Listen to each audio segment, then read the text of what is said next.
Shocking. My parents tried to seize my company, so I erased their entire future. I'm the bootstrapped black sheep with a quiet condo and loud code. I just want to build in peace, guard my stack, protect my team.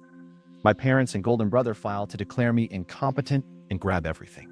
I track their scheme through sloppy metadata and pull back the curtain. I quietly own their bank and their lease. They lose in court, accounts freeze, home reclaimed. Justice lands messy. Mercy? Maybe. But futures rewritten. Picture this. I'm in court, a stack of papers with my name spelled right for once, but labeled unfit, and my parents are smiling. You won't believe how we get from that smile to me, keeping my company, my code, and my sanity. And yeah, there's a darker thread, the part where the very future they planned, paid upgrades, lake weekends, the endless gold card, just stops. So here's the question I kept asking. How do you stop your own family without losing yourself? Buckle up.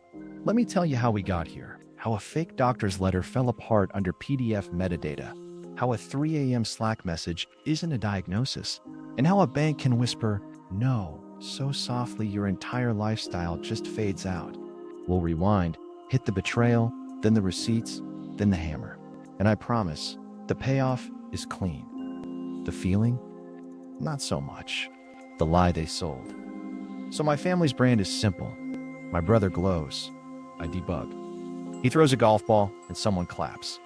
I throw a product launch and someone asks, so when will you get a real job? I'm the soft son, the one who needs structure, which is parent code for give us logins. They loaned me money once, which was actually me fronting a deposit and them forgetting the spreadsheet. It's fine. I learned to keep receipts. Outside, my startup looks small. Modest office rented. Inside, different story. 2 provisional patents cooking, 5 enterprise pilots, runway for 18 months, and the kind of customers who make competitors twitch. We operate quiet, signal less, deliver more. I keep the cap table clean and the code cleaner. I like peace. I like coffee that tastes a little burnt. I like knowing payroll clears because I triple check it like a superstitious pilot. My parents pitch help like they're saving a cat in a tree. We can manage the business stuff, honey, my mom says. With that tone, that means a folder is coming. Your father knows a banker, which is like saying we know a dentist when your head's on fire. They talk about structure, safety, responsibility, and somewhere in the sentence, the word guardianship does a little parkour across the table and vanishes. I smile. I nod. I ask for pie. First red flag shows up as a text from my mom at 4:11 a.m. her time, except the timestamp says 7:11 a.m. She's not in another time zone. The grammar is paralegal. There's a phrase, best efforts to maintain, which my mother has never said about anything other than my laundry. It's not her. It's a draft. It smells like someone fed her words and she pressed send with a hand that didn't write them. Holiday dinner turns into an ambush with cranberry sauce. My brother slides a manila envelope across the table like he's serving a subpoena with mashed potatoes. Just sign this for safety, he says, and my dad nods like a bobblehead at a car lot. I open it, and there it is. A pre-filled guardianship draft with the incompetent box ticked like I'm a checkbox on a sad survey. I say, cool, does it come with a sticker? And fold it back up. Joke lands. They laugh. Eyes don't. So I go home and lock doors. Digital first. Board minutes get written, signed, and uploaded. 2-factor on the cap table. Emergency counsel on retainer. Cheap compared to disasters. I spin up mirror accounts with bait spreadsheets. Harmless numbers, exact enough to look juicy. I track edits. I plant decoy clauses. I am very polite to future me. Clear names, dated files, everything synced and backed up twice. Sleep better already. Then my brother accidentally emails my banker using my ancient alias from a college hackathon. So, someone dug old. Cute. I don't reply. I watch. Payroll is in 9 days, which is 9 heartbeats in founder time. If someone freezes accounts, my people feel it first, and I will light myself on fire before I let that happen. I set alerts. I stare at my phone like it owes me rent. At 2 a.m., there's a login to one of the bait sheets from an IP, a few blocks from my parents' house. The edits match a clause from my decoy. It's like hearing your own voice on a bad microphone. I let the rope get longer. The more they type, the more the trail writes itself. Meanwhile, the paper trail they send me actually smells like toner. Concern letters with a doctor's note attached. Fonts fight each other. The PDF metadata says Quartz PDF context, which is Apple doing Apple stuff, but the modified date isn't local. It's UTC+3. Who wrote this? Someone on a beach way east? The notary stamp is real, which means someone coached them on the window dressing. The substance is mush. I set a family check-in brunch, public place. I bring nothing but a smile and the cloud recording app running in my pocket. We order eggs. We do small talk so small it needs a microscope. Then my mom says, we just want to make sure clause 7.4 is covered. Clause 7.4 is from my decoy, word for word. She shouldn't know that, but she does. And now I do too. I keep it light. I keep it boring. I nod. I talk about the weather like it owes me money. Inside, I'm cataloging. Someone's feeding them. Someone with templates and habits and the world's worst op stick. Because here's the thing. If you're going to call me unfit, do not leave your fingerprint in the PDF producer field and a time zone slip like a neon sign. And do not say clause 7.4 over pancakes. That's my tell. That's the moment I stop hoping this is a misunderstanding and start building the case I'll need when the lights come on. Walking out, I text my CTO. All good. Also, triple confirm backups. He sends a thumbs up and a dad joke about redundancy being sexy. I laugh in the street like a weird guy. Then I go home, open a new note, and write the title, The Lie They Sold. Under it, I list 3 bullets. Guardianship, coaching, bank. I don't know why I wrote bank, not yet, but my gut already did. First counter move, lock the doors. So that night, I treat my laptop like a hazmat scene. Board notes get written like a courtroom is already reading them out loud. Dates, times, signatures, the whole church handshake. I update the bylaws to require 2 directors for any transfer of shares. Me and me with a sharper pen. Cap table platform goes to hardware key plus app code plus say the funny word voice prompt. The funny word is kumquat. No one's guessing that sober. I spin up mirror accounts, little funhouse versions of the real thing. I drop 3 bait spreadsheets. Ops, plan, Q3, vendor rollup, and the good one, which is named boring on purpose. Each one has trackers embedded, cell-level change logs, and a couple Easter eggs. The clauses look real, the numbers are harmless. In one specific paragraph, clause 7.4 about temporary stewardship is a bright orange tripwire. Edit it, and I get a ping. Copy it, and I get your IP and your shoe size. I email my lawyer a simple subject line, retainer now. He replies faster than DoorDash. We set 2 things. He's on call, and I'm not going to war angry. I will let facts do the heavy lifting while I drink burnt coffee and listen to lo-fi beats like a dad in a hoodie. We set up a clean vault for filings. We pick a judge-friendly font. He says not to swear in declarations. I say fine, I'll outsource it to my eyebrows. Then my brother accidentally emails my old banker using an alias I haven't touched since a dorm room smelled like Red Bull. He writes, "We're concerned about his decision-making and would like to discuss safety measures." I stare at it. Safety measures reads like someone Googled how to stage a guardianship. I don't reply. I forward it to counsel and set a watch on all inbound traffic from their side. If they can find my old name, they can find a freeze button. Payroll is in 9 days. 9 days is not a lot of days. I map out my survival tree like a paranoid squirrel. If they try to freeze my operating account, I have a sweep to a backup bank under a different legal entity, triggered by a code word text to my CFO. The code word is kumquat, because consistency. If vendors get spooked by weird calls, they go to our pre-scripted line, all inquiries to counsel, we are operational. If my team sees smoke, I show them revenue graphs and bad memes. Panic is the real virus. I am the weird guy wiping surfaces. At 2 a.m., a ping lands. Edit on the good one from an IP that geolocates a few streets from my parents' house. The change? They copied clause 7.4 and pasted it into a new document, then changed 2 nouns. I don't block it. I smile and let them borrow the rope. The tracker logs the device. Mac, recent OS, default PDF export. The metadata whisper is sweet. Quartz PDF context, time zone, not local. The laptop tastes like victory and yesterday's garlic. I shore up the company side. I lock contractor access, rotate secrets, and yank a dusty AWS key I forgot existed. I add a panic room branch to the repo.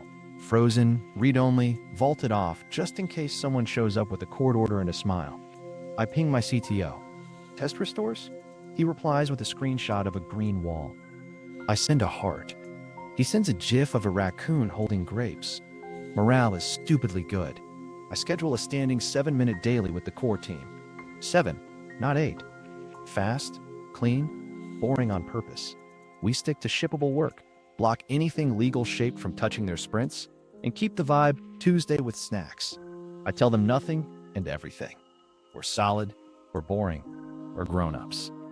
They nod like pros and go back to making money appear out of compilers. Meanwhile, I start planting decoys in places only a coach would ask for.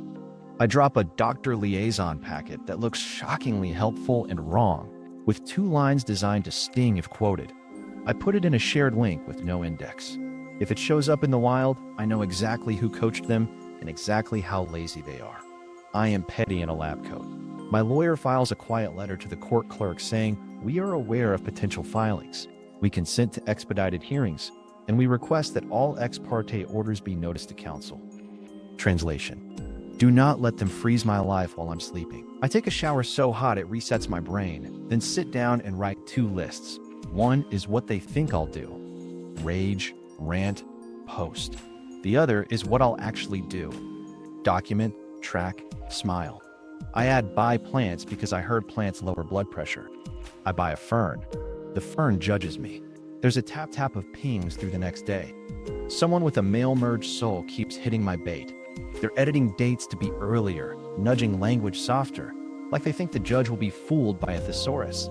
I copy everything into a folder named Kindling, not out of spite, out of respect for future me who will walk into a courtroom needing receipts that don't shake.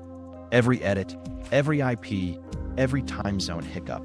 It's all there, singing one song. Don't call me unfit and leave your tracks in my house. By night 3, I've locked the doors. Real doors too. Changed the deadbolt after I found a spare key missing from the bowl by the sink. Paranoid? Maybe. Or maybe I've just seen enough to know family can be a brand, and brands do stunts for attention. I go to bed with my phone face down and my hardware key under the pillow like a tooth fairy owes me interest. Sleep comes quick. I dream in spreadsheets. The fern watches. The paper trail smells off. 2 days later, the concern packet arrives like a casserole from a neighbor who hates you. It's a PDF bundle, letters, a doctor's note, a notary page. I open it, and it groans like a thrifted chair. Fonts are fighting. The letterhead is copied at 72 dpi, and the doctor uses the phrase "best efforts to maintain behavioral hygiene," which is not a thing any real human says unless they also iron their socks. So I pop the hood. Preview shows the producer, court's PDF context. Mac default, fine. But the modify date? Not local, UTC +3. My mom doesn't live 3 hours east unless she moved to a boat in the Aegean. I run it through ExifTool because I'm petty with hobbies. There it is again. XMP dates locked to UTC, not system time. Someone exported this on a device set wrong, or more likely, someone offshore drafted it, and my brother didn't sanitize it. Chef's kiss. The doctor's signature is a flattened image. Zoom to 800% and it breaks like a JPEG on dial-up. The clinic address exists, sure, but the phone number points to a voicemail that says, "Mailbox is full." I check the PDF's object tree, find the image stream tagged with Apple Quartz. No scanner brand, no embedded ICC profile, no scan app metadata. If you're going to fake a letter, at least let me argue with your HP ScanJet. Then the notary stamp. That one's real. Commission number matches a person who absolutely notarizes half the condo board stuff. So someone walked paper in front of a real notary, which means they're mixing truth glitter with lie glue. Classic. I write down the stamp ID and the timestamp because I want the judge to see that exact minute and wonder why the doctor file was created 12 minutes after the notary signed. Time is a snitch if you let it. I call my lawyer and deadpan the highlights. He says, "Nice catch on UTC," like I brought him a pheasant. He tells me not to tweet and to stay boring. I nod and open a new folder named Utterly Not Boring. Because I'm me, I test a theory. I take a clean blank page, export a fake note from my iPad, and check the producer field. Apple Quartz again, but this one also shows the iOS build string baked in the bytes. So I go back to their file, and surprise, there's a little fingerprint. A core graphics tag that maps to a specific iPadOS build. Not dispositive, but it sings. I write it down like a beat cop with a fresh notebook. Facts, not vibes. All right, time to see the puppeteer. I text the family thread. Brunch, pancakes on me. Big smiles, clinking forks, the whole sitcom. I hit record on my phone. One tap, cloud backup on. I ask about the dog, the neighbor, the HOA fight. Then my mom leans in and says, "We just want to be sure clause 7.4 is covered, temporary stewardship during episodes." My fork pauses midair. Clause 7.4 is my decoy paragraph, word for word, including temporary stewardship, which I spelled wrong on purpose in the bait doc. They didn't fix it. That's my inside leak ringing the doorbell and asking for sugar. I keep my face to screensaver. I say, "Sure, that's thoughtful," and cut a pancake into perfect quarters like I'm 12. My brother starts talking about a family friend who gave them forms. He won't say a name, but he says triage twice and private office once. He doesn't know those words. He borrowed them. I smile and throw out something like, "Did they suggest clause 7.5 too?" He blinks. "There is no 7.5. Too?" He blinks. "There is no 7.5. Good. We're calibrated."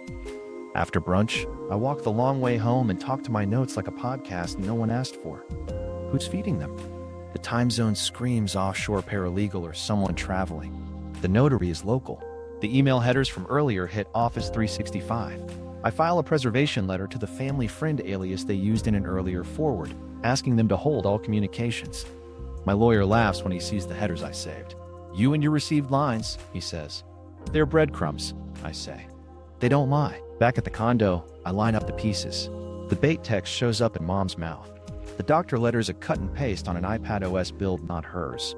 The notary is real, but the exam happened on a day my Apple Health says I was on a treadmill at 6 p.m., not pacing a clinic. I export the health data to PDF, add the GitHub commit, log showing steady commits that week. Not mania, just momentum. Different M word. I send my parents a gentle reply. "Got your packet. I'm okay. Happy to do any neutral eval. Please route any filings through counsel." Then I add one more line just for the coach. And yes, clause 7.4 is noted. If they flinch, they'll show it. If they don't, the next ping will. As the door closes behind me, the fern and I agree. The paper trail doesn't just smell off. It's leaving smoke. And smoke means heat, discovery. Who's pulling strings? Across town, unaware I was 10 steps ahead, somebody hit forward. I traced the edits from the brunch-parroted clause 7.4 back to a paralegal Gmail that loved BCC like a warm blanket. Header lines told the story. Office 365 tenant stamp. Decim pass. The received chain hops through a mail gateway I know too well. I'm grinning like a raccoon in a trash can. So I send a preservation letter. Polite, boring, terrifying if you know what it means. Please retain all communications, drafts, attachments. My lawyer signs it with his "I lift for sports" signature. Minutes later, the paralegal Gmail pings again. This time, CCing a family friend who uses a fancy domain. I check Waze. Private registration. Cute. I peel back the SPF. The domain points to a tenant called Triarch Wealth. Their tagline? Private Office Solutions. Their actual job? Whisper in rich people's ears and charge by the nod. Here's the part that makes my stomach flip. Triarch is the internal brand for the private office arm of the bank my parents keep bragging about. The same bank my dad knows a guy at. The same bank whose board meetings happen in a room with a too big plant. And I'm sitting there staring at the tenant ID thinking, wild. Because last year, my fund quietly bought 51% of that regional bank when a bigger fish spit it out in a divestiture sale. Long story. Boring filings. A Tuesday. So now I'm looking at emails drafted by a paralegal, routed through the Office 365 tenant of the private office that sits inside my bank. My bank. Not my, like I have a debit card. My, like I vote on policy and drink burnt coffee with compliance. I lean back and let the ceiling talk to me. Do I burn the cover now, or let them walk deeper into the net? Timing is a jealous god. All right, careful. I call our bank's general counsel from my condo couch. No names, just hypotheticals. Say there's a client of the private office coaching a guardianship play. I say, keeping my tone like I'm ordering soup. Say there's metadata tying it to our tenant. He doesn't breathe for a beat. Then he says, we should ensure the private office adheres to policy, conflicts, documentation, which is lawyer for, we'll put on gloves and check the freezer. I don't pull rank. I never pull rank. I forward the preservation letter and the headers, blind to names. He thanks me like I reported a squeaky chair. Internally, compliance opens a folder and labels it with a date that will haunt a few calendars. I know how they work. First look, then memo. Then meetings where no one finishes their sandwich. Meanwhile, the guardianship filing hits. Ex parte. The petition says I'm manic because I post in Slack at 3 a.m. Which, cool, welcome to engineering. They quote a line about shipping dopamine, which I wrote on a sticker, not a symptom list. I file a response the same day. Sleep tracking from Apple Health, REM cycles steady. GitHub commits with boring cadence like a metronome. Therapist letter citing DSM criteria like a librarian with knives. I call out the G2I problem. General research doesn't equal me, Your Honor. Working late ain't mania, it's called deadline. Judge sets a fast hearing. My heart sets a world record. I keep my team off the scent with memes and a tight roadmap. My lawyer moves to strike the hearsay and asks for limited discovery on their doctor. The doctor, who, by the way, writes in iPad squiggles and leaves time zones everywhere like glitter. Back to the emails. I pivot from headers to hands. The paralegal forwards a draft to a contact at Triarch Wealth with the note, client's parents need this softened. Softened. That word sticks under my fingernail. Then a bounce back reveals the tenant's internal pattern. Names, dots, a shared gal. I look up the org chart I'm not supposed to know. The banker my parents brag about is a relationship manager who reports to a VP I've waved at through glass. I have his LinkedIn. I have everyone's LinkedIn. We all do. It's the great equalizer.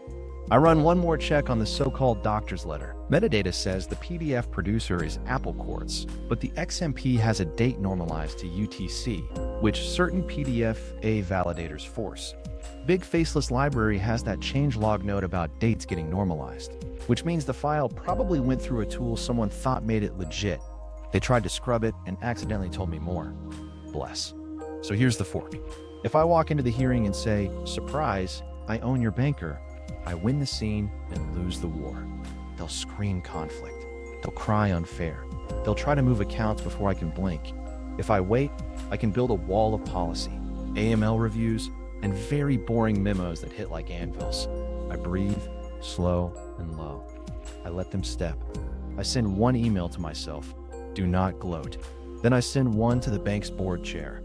Request emergency agenda item, private office conflict review. Vague, appropriate, nothing that tips my hand in the family circus. He replies, understood. When chairs say that, it means everyone puts on their good suit. Before bed, I draw a dumb little flowchart. At the top, who's pulling strings? Arrows point to paralegal Gmail, to Triarch tenant, to relationship manager, to parents. Then a dotted line to a box labeled me, apparently. I stare at it and laugh out loud. The firm judges me harder. Time was running out, and I had the weirdest weapon, patience. So I choose the long play. Let the petition breathe. Let the metadata sing. Let the private office document itself into a corner. And when the clock hits, I won't shout. I'll whisper through policy. I'll let the bank say no in the softest voice and watch a whole lifestyle fade. The guardianship play begins. 3 hours later, the petition drops like a bowling ball through drywall. Ex parte. They use words like acute mania, impaired judgment, and my personal favorite, digital episodes. They quoted my Slack at 3:07 a.m., shipping dopamine. Bro, that's a sticker, not a symptom. They also attached screenshots of commits at weird hours like I'm allergic to day jobs, which, okay, fair, but still. I call my lawyer. He sighs the way dads sigh when you say NFT. We file a same-day response. It's boring on purpose. Apple Health export, week over week. Consistent sleep, REM cycles like a metronome. Resting heart rate steady. No wild spikes. Therapist letter, DSM criteria lined up like bowling pins in me as a gentle gutter ball. Plus, GitHub logs. Commit cadence steady. Test screen. Number 3 a.m. I invented a second sun branches. We drop a short explainer on the G2I problem. General research does not equal me. This individual, right here, who likes ramen and lint rollers. Late night work in tech doesn't map to a clinical diagnosis. It maps to deadlines and bad pizza. Judge sets a hearing in 5 days. Fast. My stomach does jazz. I text the team a normal Tuesday. Roadmap, jokes, 3 bug tickets that smell like victory. No panic, because panic is expensive. I Slack the CFO privately. Watch for anything weird on ops accounts. If you see court order in a subject line, ping counsel, not me. Also, kumquat. He replies with a thumbs up and a fruit basket emoji, which is either support or a cry for help. Next morning, their side files a temporary restraining order request on my accounts for safety. If it sticks, payroll hiccups. I can feel my servers bristle. We counter with receipts, clean financial controls, dual signature policy, no flag transactions. I include the memo where my bank, adopted strict internal transfer limits. It reads like Ambien, but it says I'm boring with money. Judges love boring with money. They attach a doctor's letter addendum, which I already dissected last episode. I print it anyway. The paper smells like citrus toner and hubris. My lawyer leans in. We will not get mad, he says. We will get methodical. So we do. We note the Apple Court's PDF producer, the UTC normalized XMP date you'd see after someone ran a file through a validator. We footnote the notary timestamp and the fact the exam supposedly happened during my Apple Watch's documented run, with the pace of a man trying to outrun intrusive thoughts and succeeding. Calm, neat, a little petty, like a librarian with a taser. Hearing day. I wear the hoodie I ship in, not a suit. My lawyer wears a suit big enough for both of us. The judge looks exactly like someone who fixed a fence post before breakfast. My parents sit 2 rows back, hands folded like church. My brother does the leg bounce of a man who Googled how to look concerned. Their lawyer goes first. Your Honor, our client's son exhibits erratic behavior, late-night messaging, delusions of grandeur. He refers to shipping dopamine and isolates from family. He says isolate like I'm a raccoon. He waves the letter. He mentions a trusted banker who's worried. My eyebrow tries to file a separate pleading. My turn. Calm voice, small sentences. I write code, sometimes late. Here's my sleep data. Here are my commits. Here's my therapist's letter with DSM citations. Now the G2I thing. Think general to individual, like saying people in Alaska wear coats. Therefore, this guy in Miami is freezing. It's cute. It's not science. Blog posts are not my brain. You need clinical context, not vibes. I hold up a page. In their doctor file, Apple Courts made it. The XMP dates are in UTC +3 like it took a quick trip to Greece, and the notary timing makes time run backward. Plus, the first create came from a device that matches my brother's iPad OS build. I can walk you through the bytes, Your Honor, like we're doing show and tell. But short version, this is cosplay, not medicine. The judge holds up a hand. Slow. G2I? My lawyer tags in, crisp. General evidence to individual application. Late night work correlates with nothing without clinical context. His clinical context says he's fine. The judge nods, like he knows a nephew who sells sneakers on Instagram at 4 a.m. Their side pivots to feelings. Mom dabs her eye. We're worried about his safety. He shuts us out. He used to be so sweet. I stay still. That's bait. The judge asks about the doctor. Their lawyer says, we relied on guidance from a paralegal friend. He actually says paralegal out loud. My lawyer thanks him for his honesty, like he just handed us the last piece of a jigsaw. We ask for limited discovery on the doctor source, emails, drafts, device logs. We agree to a neutral evaluation if needed, but we want to see where the letters came from. The judge likes that shape, fair and nosy. He orders a brief independent eval and grants our discovery request. He also punts their TRO. No. Freeze. Payroll breathes. I picture my team ordering burritos and not knowing a meteor almost clipped them. In the hall, my brother mumbles, you always make everything a production. I say, you printed a vibe and called it medicine. He mutters something about family friend at Triarch. He shouldn't have said that. He walks away. My lawyer grins. Triarch? He says. Triarch, I say. We don't smile with our teeth. Back home, I send one email to compliance. Per court order, expect discovery requests touching private office communications. Scope to be defined. Neutral, clean, true. Then I send my team a meme of a raccoon in a tiny hard hat. Shipping. They spam ship emojis. Work keeps moving. That's the point. Night falls. I line up everything like dominoes. G2I set. Metadata humming. Discovery keys turning. The eval will be a yawn. The bank gears are already grinding.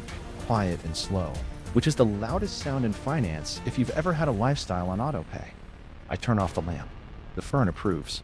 Tomorrow, we pull the thread with both hands. Digital forensics, hit back. The morning after the hearing, I make coffee that could strip paint and open the packet their lawyer forgot to password protect. I'm not mad. I'm excited. It's like thrift shopping, but for lies. First stop, the doctor letter PDF. I pop it into EXIF tool, because of course I do. Producer, Apple Courts PDF context. Okay, then I check XMP dates. Normalized to UTC, not local. Someone ran this through a validator that forces UTC. Big faceless PDF library does that. Cute scrub, still talks. I dump the object tree, and there's a tiny breadcrumb, an embedded tag that fingerprints an iPadOS build. Not medical, but very much, brother. I line that up with our earlier bait logs.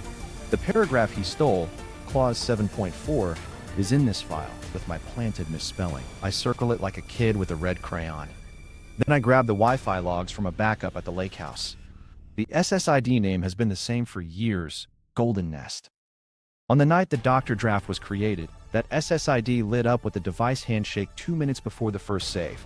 Brother's iPad loves Golden Nest, like a duck loves bread. So I stitched the chain. Decoy paragraph copied, iPad build match, Lakehouse SSID, UTC normalized export, notary time that runs backward. It's not CSI, it's IKEA instructions. Simple, solid, 2 missing screws in the plastic bag just to keep it fun. I moved to email headers. Their paralegal friend sent drafts from Gmail but passed DKIM. Headers say Office 365 handled a hop, which is weird for Gmail until you see the forward into Triarch's tenant. I pulled the receive chain like taffy. Gateway stamp. Tenant ID. I don't even need names. Policy will do the hitting. I forward the headers to my lawyer with one line, chain complete. He replies, chef's kiss, which is legal for we eat now. Time for a little show and tell. I print a tight packet for the judge, 1 page per point. Page 1, Apple Courts producer, explained in small words. Page 2, XMP dates in UTC +3, contrasted with local timestamps. Page 3, iPadOS build string lookup, device family match.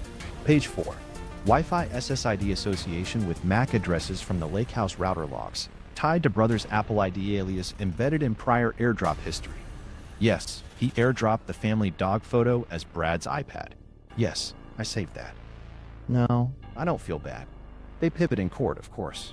We're just worried for his safety. Tears shimmer. It's theater. I breathe, nod politely, and lay down facts like cinder blocks. This letter was not authored by a treating physician. It was constructed on a relative's iPad, exported through a tool that normalizes dates, and notarized after the creation timestamp. Also, here's the Slack audit log showing normal activity and my Apple Health REM chart. Working late is a schedule, not a syndrome. The judge leans forward. Explain the Wi-Fi. I grin. Every device says hello to a network with a MAC address. The Lakehouse router logged the hello from my brother's iPad minutes before the first draft save. The letter claims a clinic visit in town at that time. Physics disagrees. The judge hides a smile behind a legal pad. Tiny win. I don't dance. I want boring respect, not applause. After the hearing, their side tries an image play. Mom posts on Facebook soft focus selfie, caption about doing what's best for family. Comments flood in. I give it 12 hours. Then I drop one screenshot in the thread, a snippet of the PDF metadata with the UTC timestamp, plus a gentle note. Happy to clarify in court. We love transparency. No names, no dunking. The comments flip like a pancake. I mute the thread and go water the fern, who is thriving on drama. Back in the lab, I run one more sweep. The scan app on their doctor phone, because yes, they scanned a fake letter on a phone at some point, embedded its own EXIF tag. It's subtle, but it names the app framework. That same framework shows up in Brother's app purchase history from the family plan. Shared purchases, shared messes. I add it to the stack. Overkill? Probably. Satisfying? Oh, buddy. We file a supplemental brief. Technical appendix. 2 pages max. Pictures, arrows, kindergarten simple.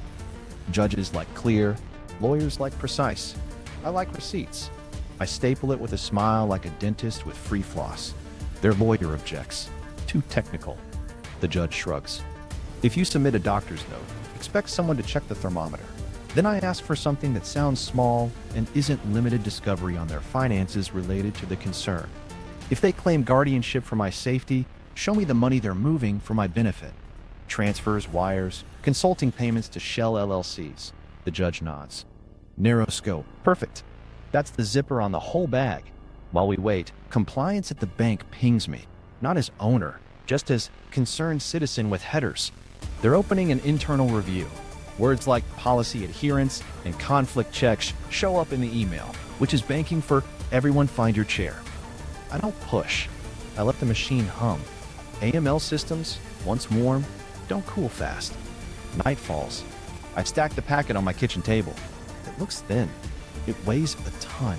I text my brother one line. You should have fixed the misspelling. Then I turn off the phone, put my keys on the table, and let the quiet in. Tomorrow isn't loud. It's methodical. And methodical is how you win without breaking yourself. Pulling the bank thread. As majority owner, I don't make phone calls. I write memos that make other people make phone calls. So I draft a clean note to compliance. Potential conflict and private office guidance around a family guardianship matter. Recommend AML lookback.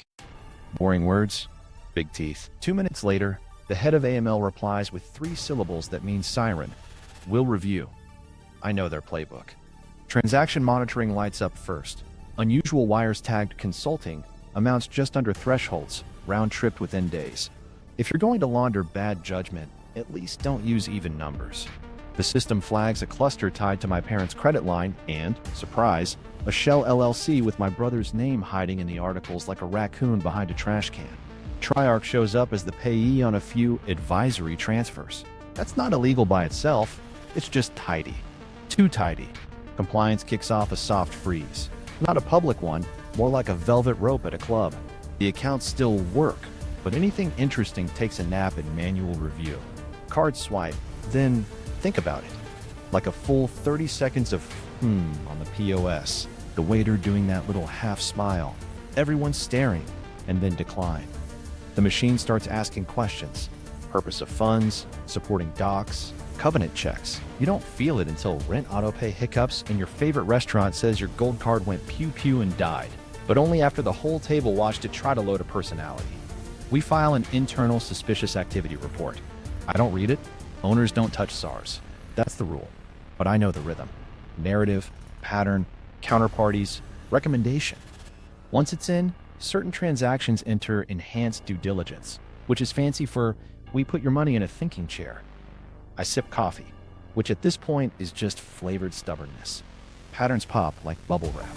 The parent's credit line draws down in neat chunks, then funds consulting to brother's shell, then money yo-yos back to make minimums. Classic smurfing, but with golf carts.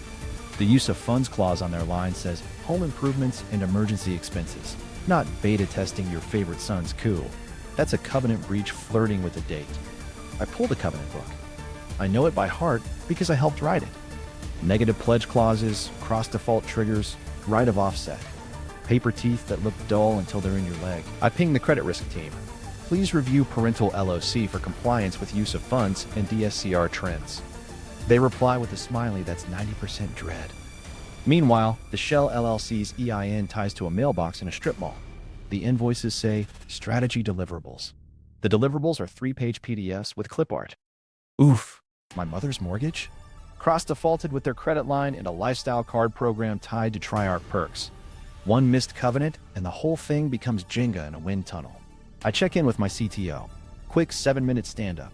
He's cool, he's shipping, he wants to rename a function because it feels judgy. We laugh.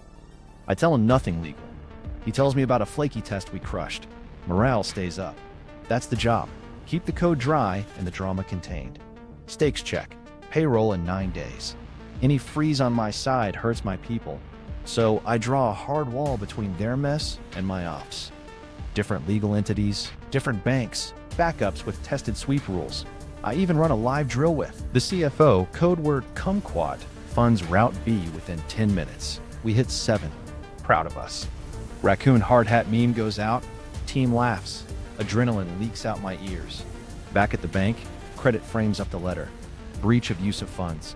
Pattern consistent with misclassification. They prep a notice of default for the credit line, which, thanks to cross default, taps the mortgage on the shoulder like, hey buddy. Cross default is Jenga rules.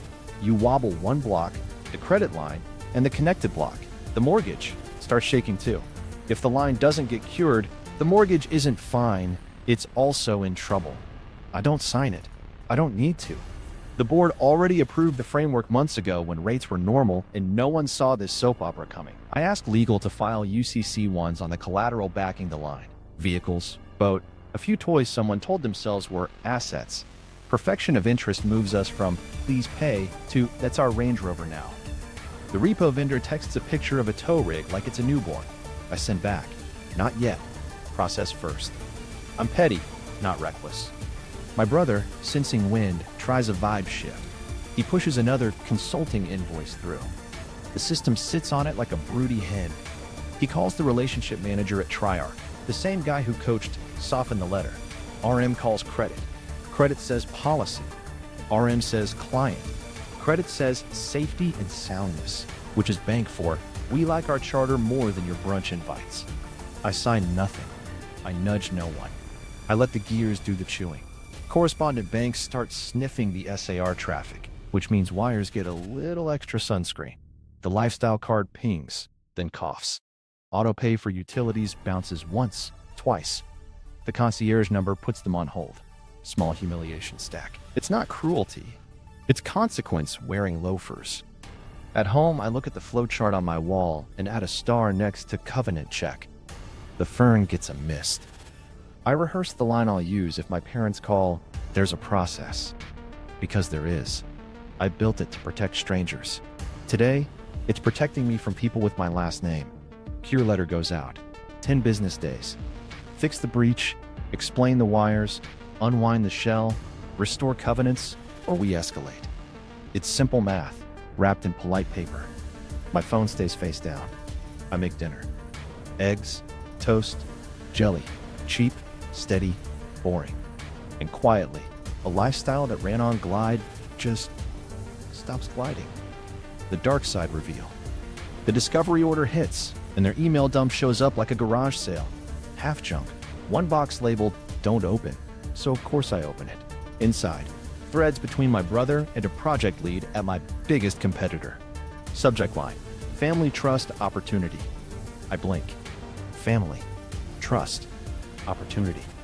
He attached a spreadsheet called Code Monetization Plan _V 7 _final _V. I scroll and feel my blood go cold. Line items for source access, data migration paths, and a line that says OPIP reviewed, low risk of injunction if guardianship lands. My stomach climbs out of my body and catches the next bus. Then the term sheet. My dad's signature, right there, in blue, on a draft with the competitor's logo. It's contingent on control of IP via court-appointed steward and ongoing access to key technical leads. Translation. Cage me, sell my work, and poach my people with my mom's casserole cooling on a counter. I stare at the date. It's from 2 weeks before the holiday dinner ambush. The betrayal isn't new. It's planned. I call my brother. No text. No email. Straight call. He answers like he's been rehearsing. You ready to be reasonable? He says, smug baked into the vowels. I keep my tone flat. I saw the term sheet. He snorts. You were always the beta test. Dad said we had to sandbox you before you blew it. He uses a project name he definitely shouldn't know, the internal code name we used for our new module. Only 5 people on my team know it, and one of them is me. He's been reading my Slack through someone's shared device or through one of their safety plans. I write the timestamp in my brain and let him keep talking. Look, he says, they'll fold you into a real company, put our family trust on rails, and you can just code. No pressure. You hate pressure. He laughs. You do the hard part. We do the adult part. Recorder's on. I don't even hide it. Who's we? He says the competitor's project lead's name. He brags about a finder's fee. He mentions Triarch wrote the timeline like it's normal to have your bank script your kid's coup. My heart's a drum. My head is quiet. This is the tape you dream of if you're the guy with folders named kindling. When he runs out of hubris, I ask one question. Why?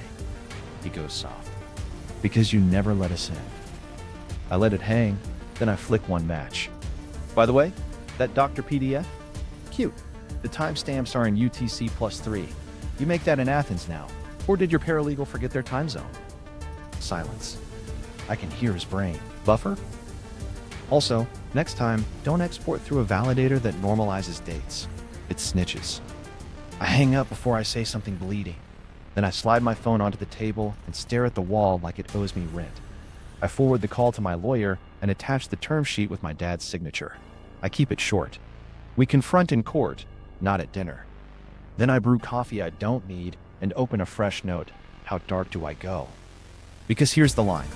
I can drop the bank hammer and watch everything they plan turn to smoke. Or I can pull just enough to stop the theft and leave their future dented, not erased. Mercy with edges. Justice with receipts. The middle's a razor. I make a plan that's colder than I feel. Step 1. Notify the competitor's counsel, politely, that any interference with my IP or team will trigger the clause I tucked into every employment letter and vendor contract. No poach, no solicit, no access to proprietary materials without my boring written consent. Step 2. Send a courtesy letter to their board that an IP dispute is now foreseeable because someone waived a forged guardianship at my people and used my code name on a recorded call. Boards hate foreseeable. Step 3. Line up the bank moves, slow and surgical. AML's already humming. Cross defaults on deck. The UCCs are filed. I can push the margin call on my brother's LLC tomorrow, which will domino into the credit line and then knock their mortgage's knee.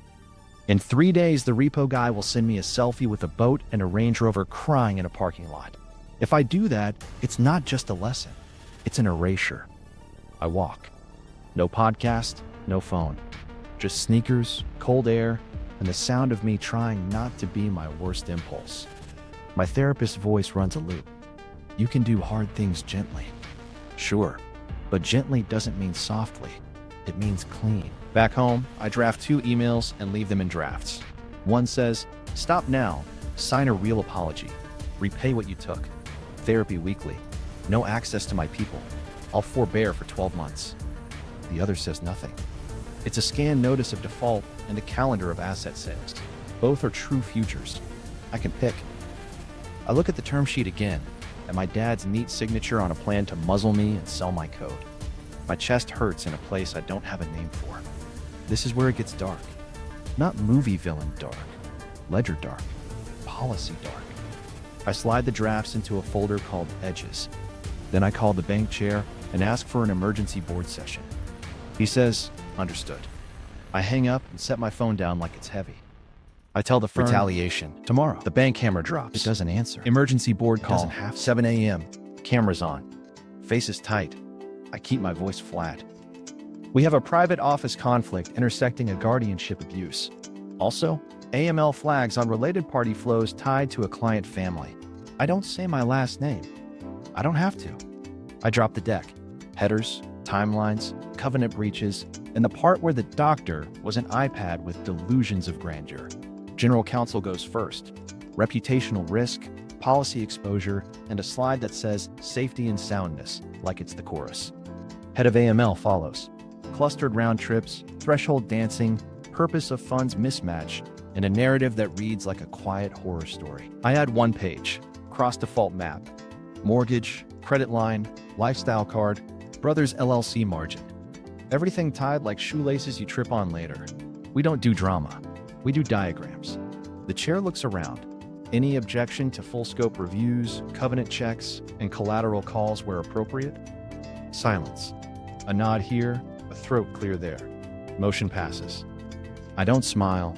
I feel nothing and everything. Paper teeth come out. Credit drafts the letters. Margin call on Brother Co. LLC by close of business.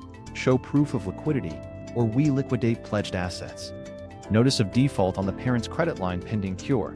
10 days. Document use of funds. Reverse prohibited transfers. Restore covenants. Triarch gets a memo. Halt any advisory that touches legal status or family governance. Route to legal.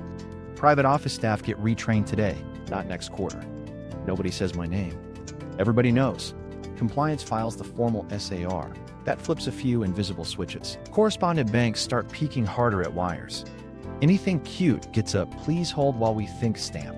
The lifestyle card program goes into managed status. Essential merchants only, and even those get side-eyed. It's not a freeze, it's molasses. Then the twist I knew was coming. My mother's mortgage is cross-defaulted with the credit line. It's right there in the negative pledge and the cross-collateralization schedule we approved when rates were sane. If the line stays in default, uncured, the mortgage stands up and salutes. I say, we move carefully. Because if I'm wrong, I don't just ding their Amex, I crater a roof. We take the clean path. Sequence, notice, cure window, document every breath. Margin call hits Brother Co first. He has until 4 p.m. to post cash or eligible collateral. He does the rich kid shuffle, calls the relationship manager, tries the family friend voice. RM says policy 3 times like a spell.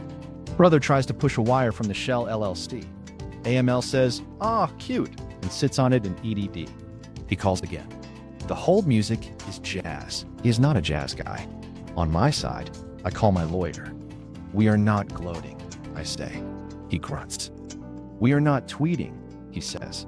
We are not tweeting, I repeat, and put my phone in the freezer like a cursed ring. By noon, the private office has sent apology emails to compliance with the subject, process clarification. Translation. We touched a live wire. HR schedules training with a title like Boundaries Are Real. Someone's bonus just evaporated in a puff of ethics. Brother's 4 p.m. comes and goes. No cash, no collateral, just a sweaty voicemail about timelines. Credit executes. Liquidate pledged securities at market open. That triggers a deficiency because of course he's top-tick tech like a podcast told him to. We file the deficiency notice with a tone that could calm a stampede. The right of offset clause wakes up and stretches. Any deposits landing in linked accounts will greet a very polite vacuum. Parents get their default notice. 10 days. Cure or we escalate. The letter is so clean it shines. It says nothing mean. It doesn't have to. It references the use of funds clause they initialed 3 times in the pattern that looks like a roundabout with no exits. At the bottom, questions? Call credit risk. They will. Credit risk will say documentation until the phone melts. Meanwhile, Triarch flips their discretionary switch on the lifestyle card. Grocery? Fine. Spa? Try cash. The concierge number still picks up, but now it says, due to high call volume. Mom texts me a photo of a declined receipt with a sad face. I put my phone back in the freezer. Compliance fires a second memo. With the SAR in, expect correspondent scrutiny. Translation. Your clever swift stunts will trip on OFAC fuzz if you sneeze wrong. Brother tests the rails anyway, tries to slide funds to a sunny island under a name that rhymes with not sanctioned trust. OFAC screening catches a fuzzy match to a list I promise he's never read.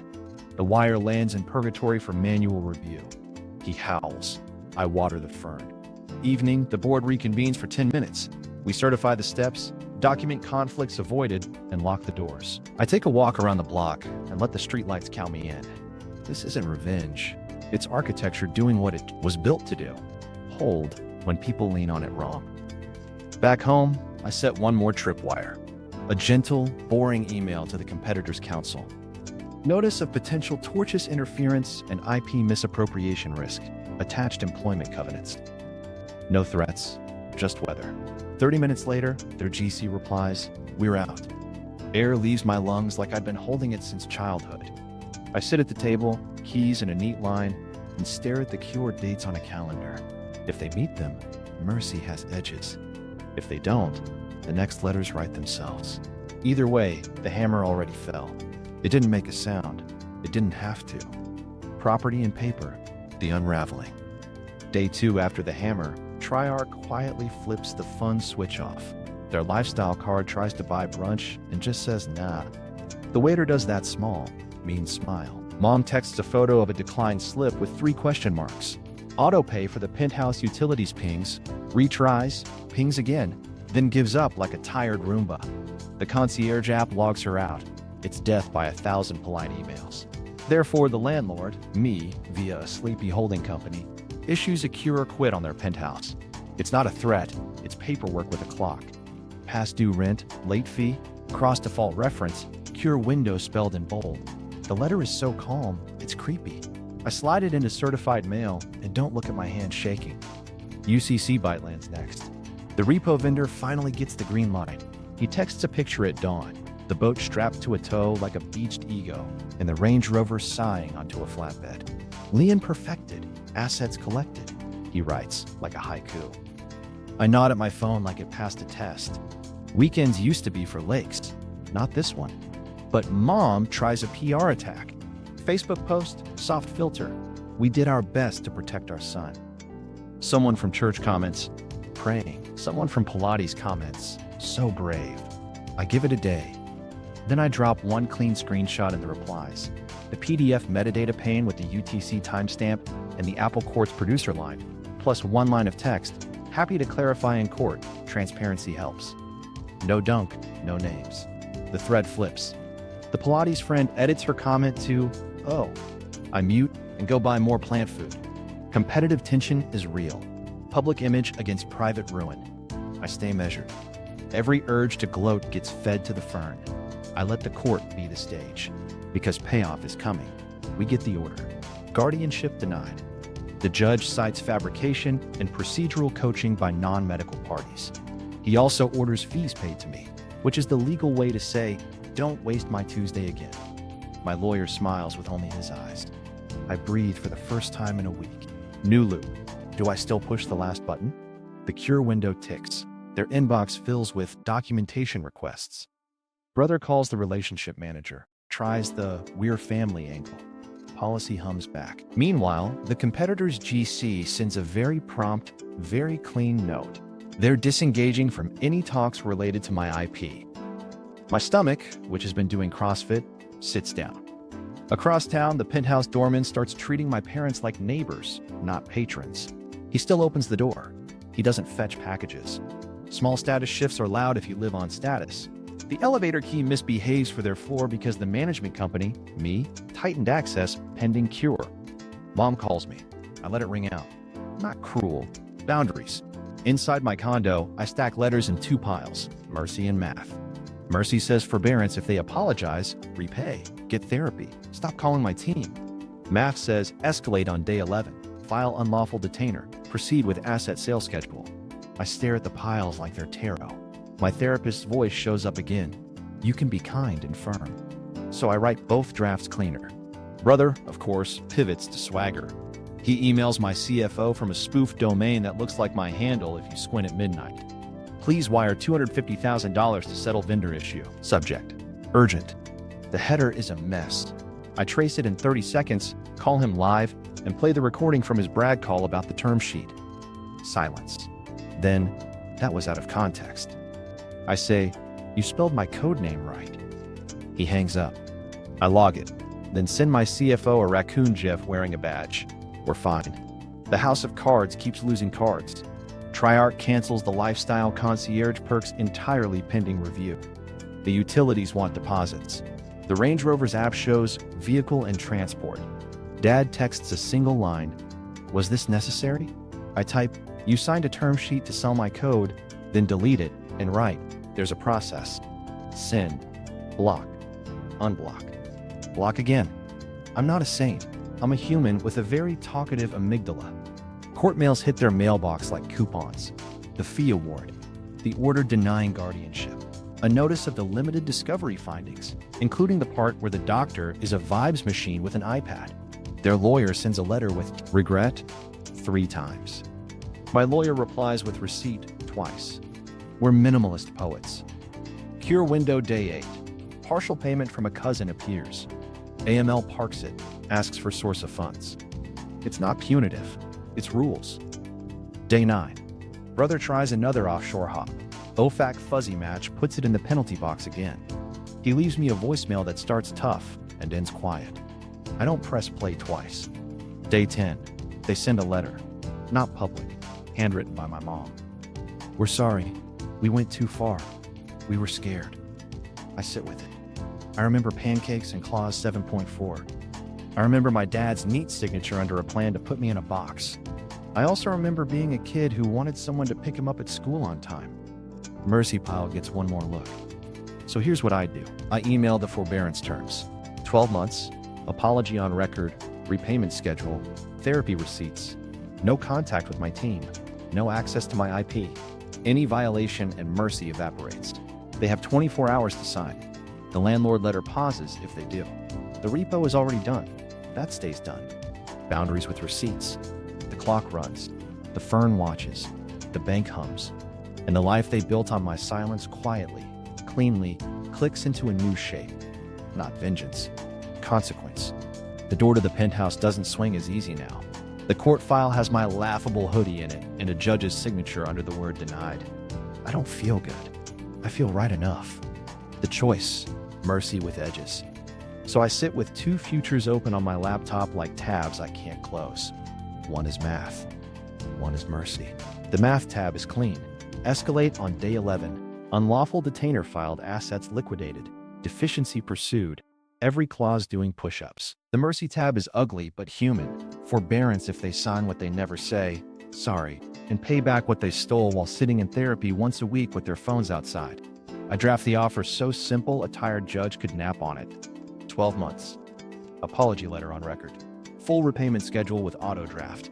Therapy receipts uploaded monthly to a portal I name, very maturely, boundaries. No contact with my team.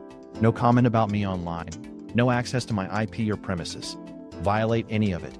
The pause dies and math wakes up hungry. I don't write threats. I write timers. My lawyer reads it and whistles low. Mercy with paperwork, he says. Sharp edges, I say.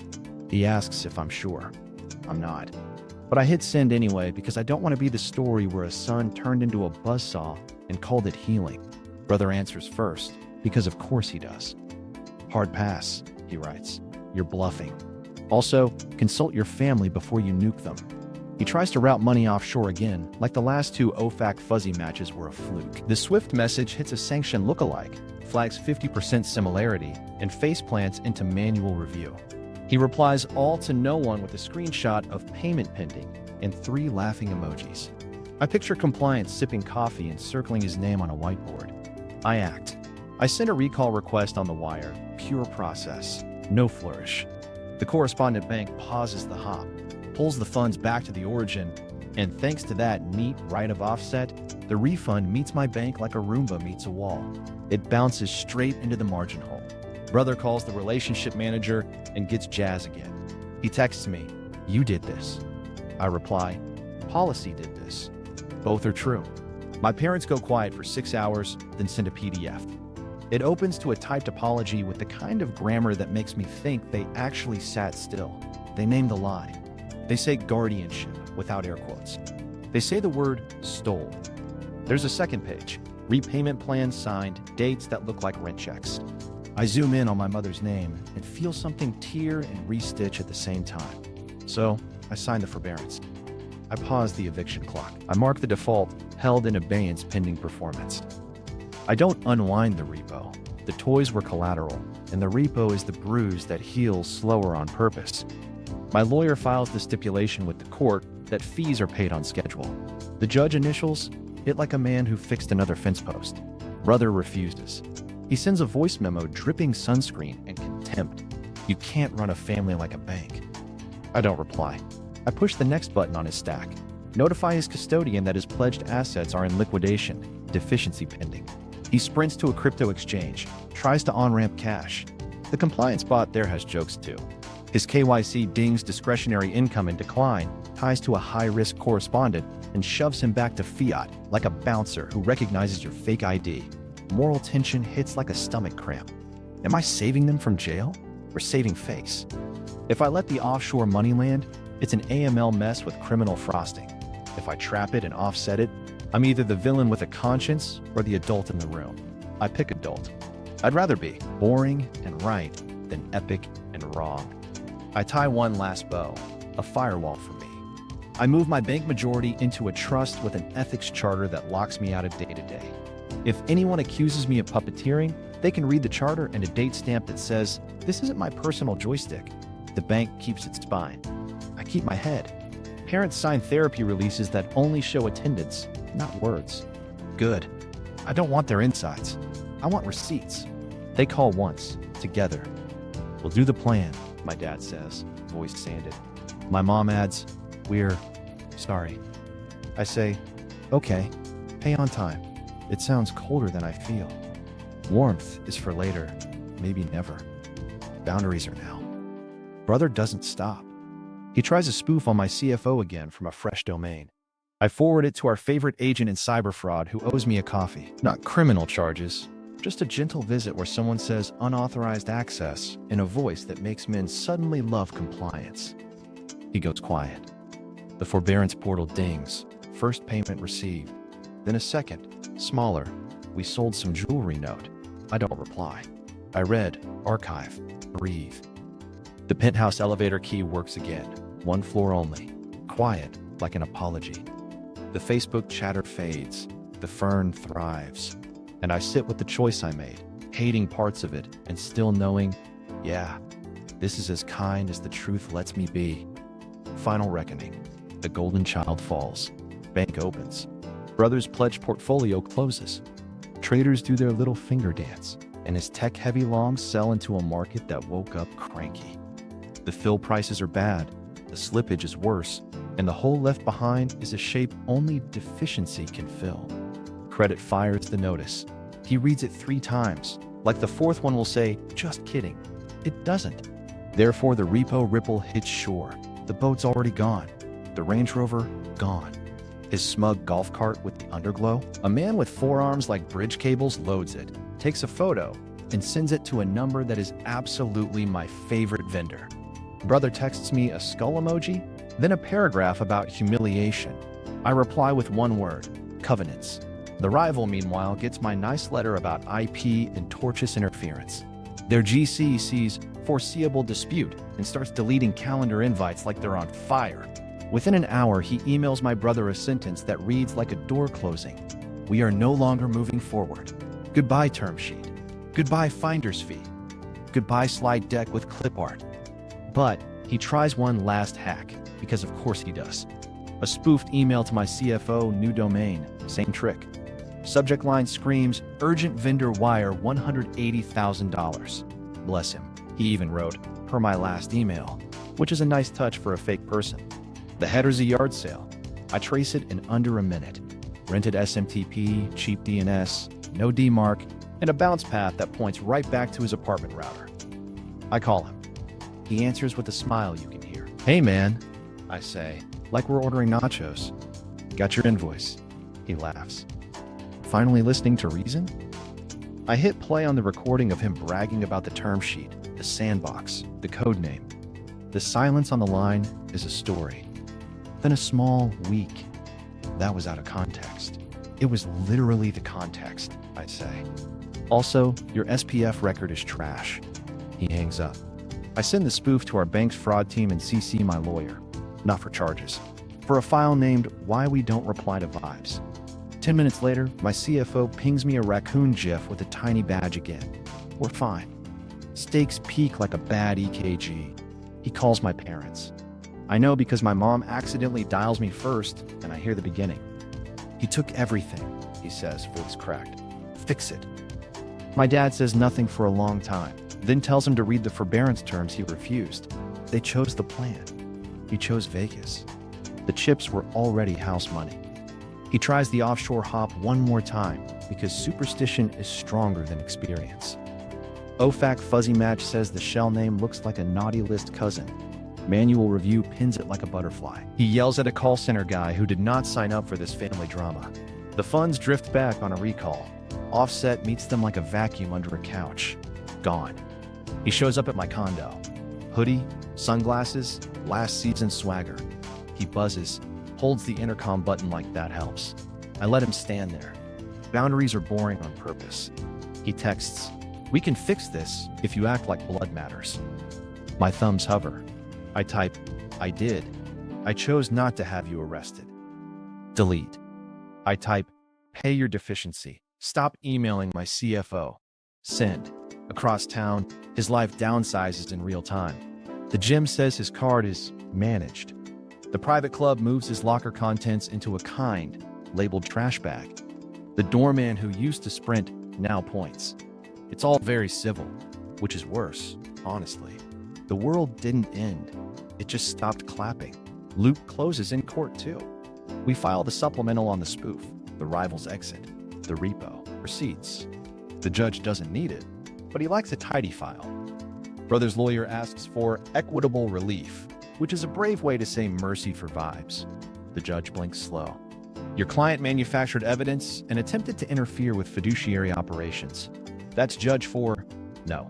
He calls me from a new number, last Hail Mary. Look, man, we're brothers. He drags the word out like it's supposed to open a safe. I keep my tone quiet. I loved you before money. I'll hope for you after money. Between those two, there's paperwork. He breathes like he's underwater. So that's it? I say, for now. And I hang up because I have a team to lead and a fern to water. I don't send the photo of his golf cart on the flatbed. I don't need to win the meme war. The bank does the finish work. Deficiency filed, right of offset humming, UCC smiling, repo inventory logged for sale. Triar quietly blacklists him for concierge anything until 2049. He becomes a regular person with a debit card and a budget. It's not hell. It's adulthood with consequences. No more calls. Not from him. Not from them on his behalf. For once, the quiet isn't suspicious. It's earned. New normal, not neat. Company safe. First thing I do is bonus the team. Nothing flashy, just thank you for shipping while the universe tried a side quest. We push the release we've been nursing for months. It lands clean. Users clap in bug reports, which is the only applause we trust. I take a picture of our little gong and then close Slack before I read it like scripture. I move to a smaller place. Not a punishment, breathing room. One bedroom, good light, a kitchen that admits it's a kitchen. I buy a dumb wooden table and a chair that doesn't pretend to be a spaceship. The fern comes, obviously. We set the keys in a bowl and agree. Peace isn't loud. Parents start the plan. Auto drafts hit. Therapy attendance pings my portal. Tuesdays, 3 p.m. I don't see notes, only check marks. That's the deal. We talk rarely. Holidays get weird and beige. There's an empty chair that used to be jokes and now is just space. I keep boundaries like passwords. Long, boring, never shared. I sign the trust docs that move my bank majority out of my hands and into a thing with an ethics charter that would make a nun nod. It walls me off from operations. I can't call anyone to nudge. Good. If I ever feel spicy again, the charter will pat me on the head and say no.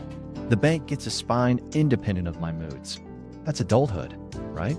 Installing guardrails against your own future dumb ideas. Work turns normal in the best way. Stand-ups, code reviews, coffee that tastes like focus. My CTO renames that judgy function. We laugh. New hires show up with bright eyes and awful keyboards.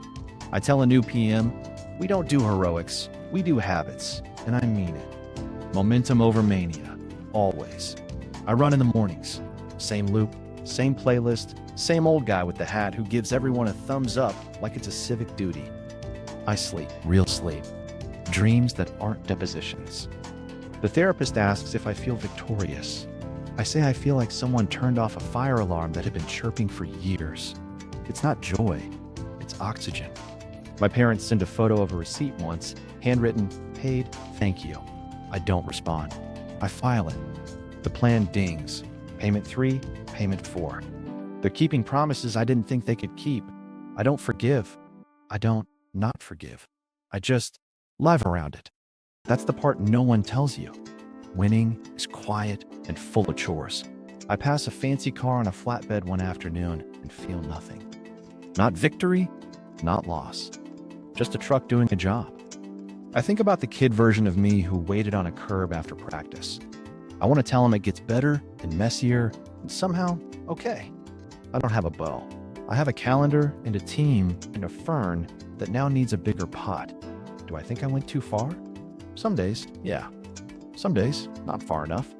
Most days, I make eggs, write code, and answer exactly one personal text. Hope you're well. I am. Not shiny, not tragic.